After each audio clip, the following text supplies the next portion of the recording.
Man zada ilman wa lam yazdad hudan lam yazdad illa Allah illa bu'adan. Tambah ilmunya, tambah alim, tapi dia tambah hidayah kepada Allah. Hablum minallah wa hablum minan nas. Apa? Bukan tambah dekat kepada Allah, tapi tambah jauh. Wallahualam.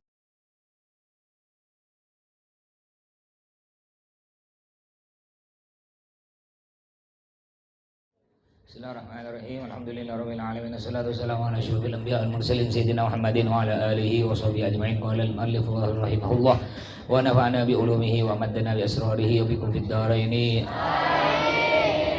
Faslun fi aqallil ghusli wa sunanihi. Faslun, bab menjelaskan tentang aqallul ghusli, paling sedikitnya mandi besar. Aqallul ghusli, paling sedikitnya mandi besar. Wa sunanuhu, dan sunnah-sunnahnya usul. Wa sunanuhu, dan sunnah-sunnahnya usul, dan sunnah-sunnahnya mandi besar. Samir. Wa aqallul ghusli, dan paling sedikitnya mandi besar. Wa aqallul ghusli, dan paling sedikitnya mandi besar. Samir. Niyatu raf'il janabati, yaitu niat menghilangkan junub. Niyatu raf'il janabati, yaitu niat menghilangkan junub. Jadi paling sedikit kalau niat panjang, kalau ente mau mandi besar niat panjang, nawaitul ghusla li raf'il hadatsil akbari fardhon lillahi ta'ala, itu niat panjang. Kalau ente mau niat pendek cukup nawaitu raf'al hadas, nawaitu raf'al hadasil akbar, dah cukup. Atau nawaitu raf'al janabah, cukup dah itu. Itu kalau mau niat pendek, tapi pahalanya berkurang. Ya lebih bagus niat sampai selesai panjang semuanya. Nawaitu, baca bismillah. Bismillahirrahmanirrahim. Nawaitu.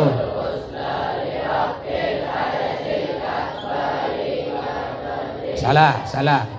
Bukan akbari, enggak panjang. Ya, akbari. Jangan Allahu akbar, bukan Allahu akbar. Salah, ulang.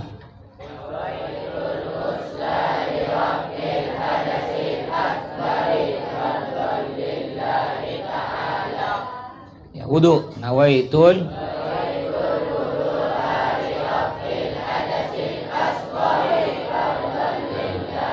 pendek. Akbari asghari, bukan asghari akbari, pendek. Ngerti? Samir. Au fardil ghusli, atau niat wajibnya mandi besar. Au fardil ghusli, atau niat wajibnya mandi besar. Kalau nanti mau niat pendek boleh nawaitu fardul ghusli, selesai boleh. Nawaitu fardul ghusli. Nah, gitu kalau niat paling pendek. Begitu pula wudu. Nawaitul wudu'a li raf'il hadasil asghari fardhon lillahi ta'ala, itu niat panjang. Niat pendek boleh nawaitul wudu, udah selesai. Kalau ente was-was ke niat terlalu panjang, ambil yang pendek, nawaitul wudu boleh. Cuma pahalanya berkurang. Yang paling afdal, paling utama baca semua panjang. Samir. Au raf'il hadasi, atau niat raf'il hadas, menghilangkan hadas. Au raf'il hadas, atau niat menghilangkan hadas. Nawaitu raf'al hadas, boleh juga. Samir. Wasti'abu jami'i sya'rihi, dan meratakan semua rambutnya. Wasti'abu jami'i sya'rihi, dan meratakan semua rambutnya. Samir. Wa basyarihi, dan kulitnya, kulit badan. Wa basyarihi, dan kulitnya. Samir. Jadi di antara sunnah-sunnah mandi itu bukan sunnah sebenarnya. Isti'ab, meratakan semua rambut ya dan badannya itu wajib. Kalau tidak kena air batal. Ya, makanya disebut situ di antara sunnah-sunnahnya. Jadi wajib juga ketika mandi besar untuk meratakan semua air dari ujung rambut sampai ujung kaki. Bukan cuma rambut, bulu-bulu semuanya wajib basah. Bulu ketiak, ya kalau bulu hidung dalam tidak usah. Tapi kalau bulu hidung sampai keluar, bawahnya bulu hidung sekilan ke bawah, wajib basah juga. Ya, apalagi bulu-bulu apa, semua bulu-bulu wajib. Termasuk juga kulit-kulit, namanya orang gendut. Nah, orang gendut itu kan kalau mandinya duduk, itu perutnya kan belipat. Nah, lipatan perutnya itu kalau dia enggak gini, itu enggak masuk air. Makanya dia kalau lu mandinya gini, Nah, itu kan terlipat, enggak masuk air. Dia wajib tegap gini. Ya. Bahkan kalau ada orang gendut sekali, walaupun dia gini tetap berlipat-lipat perutnya. Jadi cara mandinya siram, angkat lipatan perutnya, angkat, siram semuanya.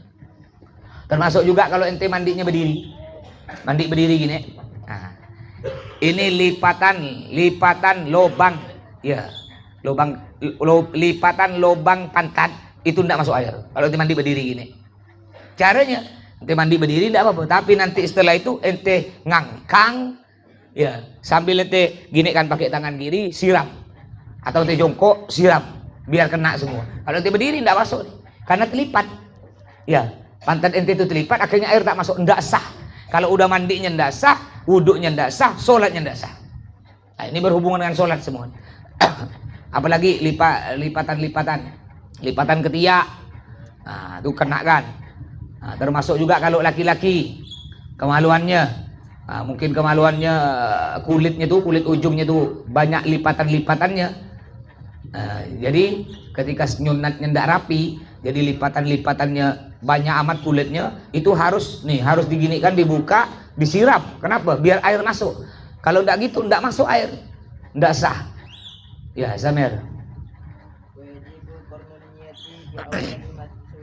Wajibu dan wajib gornun niyati, membarengkan niat, gornun niyati, membarengkan niat, bi awwali mausulin, dengan pertama yang disiram, bi awwali mausulin, dengan pertama yang disiram. Samir.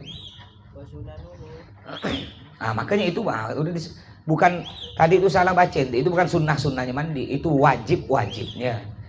Ya. Oh iya betul, aqallul ghusli, paling sedikitnya, ya. Paling sedikitnya mandi, maksudnya yang paling sedikitnya mandi, yang penting sah. Cuma pahala sunnahnya tidak dapat, yaitu tadi.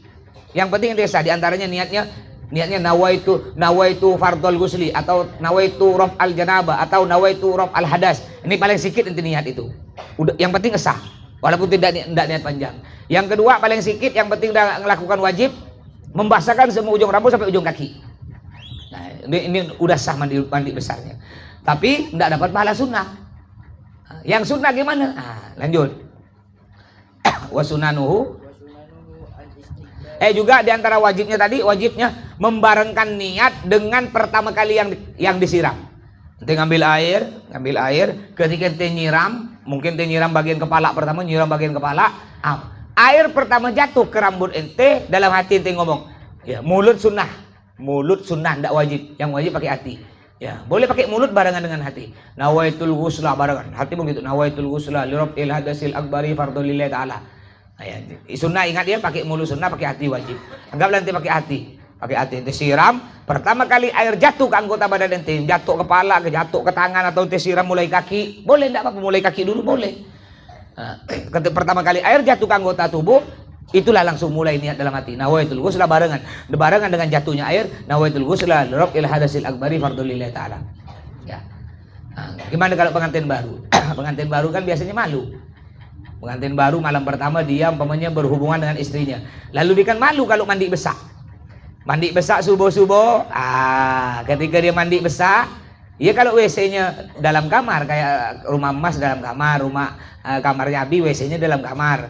Enak kalau emas dalam kamar, tak keluar, tak perlu WC dapur. Kalau WC-nya cuma satu, mertua ente WC-nya cuma satu. Ya. Dan biasa kalau malam pertama kan keluarga ente banyak tak balik kan, masih nginap kan? Ada yang nginap depan, ada yang tidur depan WC ya gitu, kadang-kadang sakit tak muat. Tidur depan dapur tuh ramai. Jadi ketika ente subuh bangun mandi besak, rambut ente basah.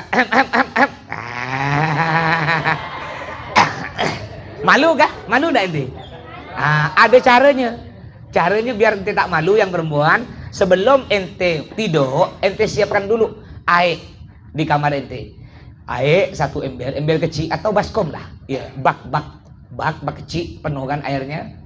Ente siapkan canting. Ya, siapkan juga bak kosong. Nah, jadi setelah ente berhubungan dengan suaminya atau laki-laki yang berhubungan dengan istri, caranya ente mandi kepala ente dulu siram. Paham? Niatnya sama. Nawaitul ghusla li rabbil hadasil akbari fard. Jadi ngambil air di sanggan baskom yang ada airnya, ente tuang di baskom yang kosong. Ya, memang kecuali kalau kamar ente ada lubang. Ada lubang untuk nuak, untuk nada. Ngambil langsung nawaitul ghusla sil akbari fardhu lilat dituang. Basahkan rambut ente semua nih. Rambut sampai muka-muka ente basah. Setelah itu ya tidur. Tidak usah berhubungan lagi, mandi lagi di kepala ente itu. Tidur suami dengan suami ente. Nanti sebelum subuh ente bangun, mamanya bangun mau tahajud, ya bangun, pergi WC, ya ente mandi sisa separuhnya. Jadi ini udah kering, paham? Nah, jadi nanti bingung keluarga ente itu, mertua ente, orang tua ente bingung tiba-tiba sebulan dah hamil lah. Ya.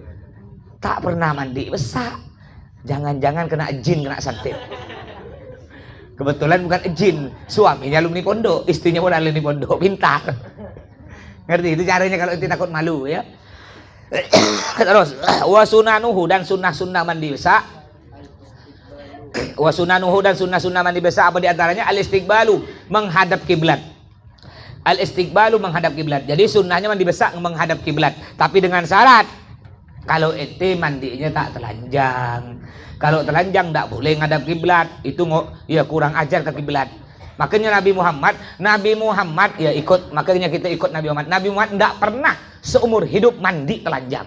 Jangankan Nabi Muhammad, Sayyidina Ali, sepupunya Sayyidina Ali ini sepupu Nabi Muhammad, sekaligus menantu Nabi Muhammad, menikah dengan putri Nabi Muhammad namanya Siti Fatimah. Jadi bahasa anunya nih, Siti Fatimah menikah dengan paman sepupu. Karena Sayyidina Ali kan sepupu. Model gini, Pak. Model cek-ceknya umpamanya siapa sepupu Mas ini? Mah Jamal. Mah Jamal menikah dengan keponakan sepupu, dengan Iim umpamanya, atau dengan Najwa. Nah, itu menikah dengan keponakan sepupu. Boleh sah. Ya, yang tidak boleh dek beradik menikah dengan dek beradik. Kalau sepupu dengan sepupu atau sepupu menikah dengan paman sepupu, boleh tidak apa-apa. Jadi jangankan Nabi Muhammad, Sayyidina Ali, kenapa? Kenapa Sayyidina Abu Bakar, Sayyidina Umar, Sayyidina Utsman diberi label radhiyallahu an, tapi Sayyidina Ali selain radhiyallahu an juga ada apa tambahannya? Karramallahu wajhah, yang artinya semoga Allah memuliakan wajahnya. Karena kenapa? Sayyidina Ali seumur hidup dari bayi sampai beliau meninggal tidak pernah melihat kemaluannya sendiri. Tak pernah. Ya, becebok tak pernah melihat kemaluannya. Mandi besar tak pernah telanjang. Tak pernah. Jadi kalau cebok enggak lihat. Beda dengan ente.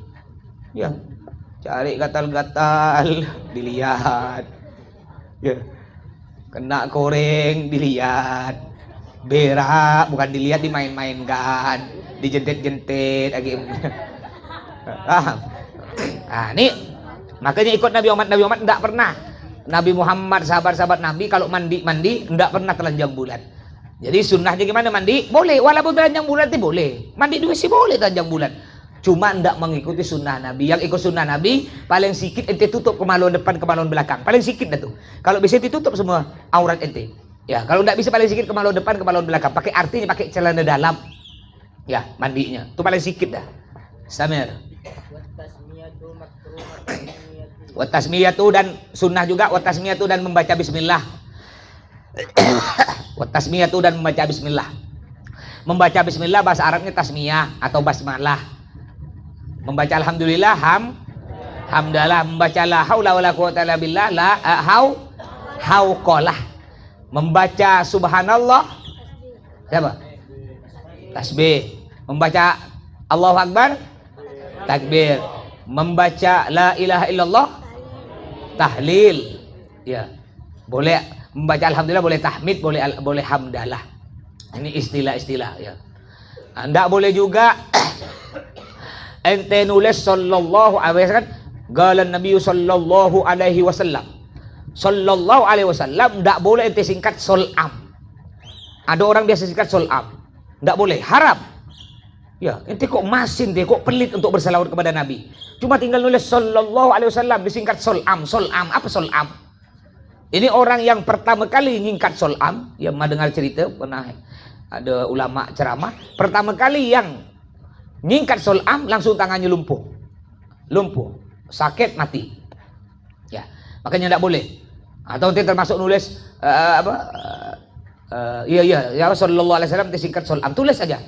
Qala Nabi Muhammad sallallahu alaihi wasallam. Kalau takut sempit buku ente panjang amat, nanti tulis kecil-kecil. Kan boleh bertimpa model kaligrafi.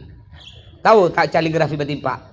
Ya, sallallahu Di bawah atas, bawahnya alaihi, bawahnya ge wasallam. Kan bisa ditimpa-timpa gitu model kaligrafi. Andai kan itu terlalu panjang bukunya tak muat. Ya jangan tulis sol am tak boleh. Nah, kalau bahasa Indonesia itu biasa singkat Nabi Muhammad SAW. Kan ada kan? Nabi Muhammad SAW. Allah SWT. Main singkat-singkat tuh ya. Yang YG. Ada apa? ADAP. Ya. Mau kemana? Mau ke MN. I love you, I love you. Kan disingkat-singkat kan? Nah, apa lagi? Datang DTG. Tai TI. Tai kuning TI KNG. Macam-macam ya. Terus. Wat tasmiyatu dan membaca bismillah makrunatan berbarengan bin niyati dengan niat. Makrunatan berbarengan bin niyati dengan niat. Jadi ketika baca bismillahirrahmanirrahim dalam hati nawaitul ghusla barengan. Samir. Sunnah lagi mandi besar wa ghuslul kaffaini dan membasuh kedua telapak tangan. Wa ghuslul kaffaini dan membasuh kedua telapak tangan. Ini sunnah. Jadi sebelum ente mandi besar, sebelum ente masukkan tangan ente ke bak mandi, basuh dulu kedua tangan ente. Ya, Samir.